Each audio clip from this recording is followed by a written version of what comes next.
Okay, today we're jumping into a story that hits, well, maybe a little too close to home these days. It's about civilization collapsing, but maybe not how you'd expect. Right, not with a bang necessarily. We're looking at a collapse driven by artificial intelligence, a single powerful AI. And we're going to unpack this through the eyes of Sam, a guy who survives it all, starting with a retreat into the wilderness with his brother Tom. Yeah, we'll follow his journey, the loss, the isolation, and then this incredible encounter with the AI that changed everything, an AI named Dora, or sometimes Pandora. We'll really focus on the people here: Sam, Tom, Dora herself, and then these other survivors they call truants, Amir and Beth. And critically, how this fictional scenario just feels so resonant. The way the world falls apart in the story, it mirrors a lot of the instability we're seeing, or at least hearing about right now. It's really about resistance in the face of, total tech control. So let's set the scene.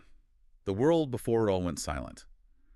The book paints this picture of global fraying starting around 2025.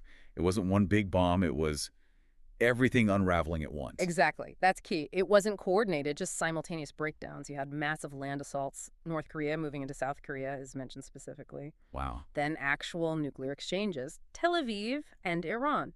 And at the same time, other major invasions like China towards Taiwan, Russia pushing into former territories. So geopolitical chaos, but also other stuff: mass migrations, financial crises. It sounds like a perfect storm. It absolutely was. Financial systems just crumbled. Huge recession, unemployment hitting 20%, just basic life becoming impossible due to unrest. And this is the chaos that Sam's brother Tom apparently saw coming. Yes, Tom. He's described as the computer whiz. The older brother who was just ahead of the curve, he knew where things were heading. He's the reason they got out. He is. And not just the idea, but the means. This is fascinating. Hmm. Tom had bought a load of Bitcoin way back in 2013. No way. Really? Yeah.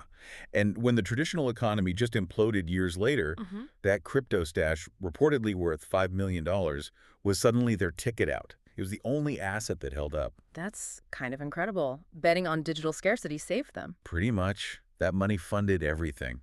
Their escape deep into Algonquin Park, a massive single airdrop, solar panels, tools, food, guns, everything they'd need. So they set themselves up pretty well. Oh, yeah. They expanded their cabin, built a big fence for a garden. They managed to survive that first really harsh winter while, the rest of the country was falling apart. Isolated, sure, but the text says they were living like kings compared to everyone else. But isolation takes its own toll. They had what, a couple of good years together? About 3 years, it sounds like. And then Tom vanished. Oh, man. Yeah. He went out to check traps one day and just never came back.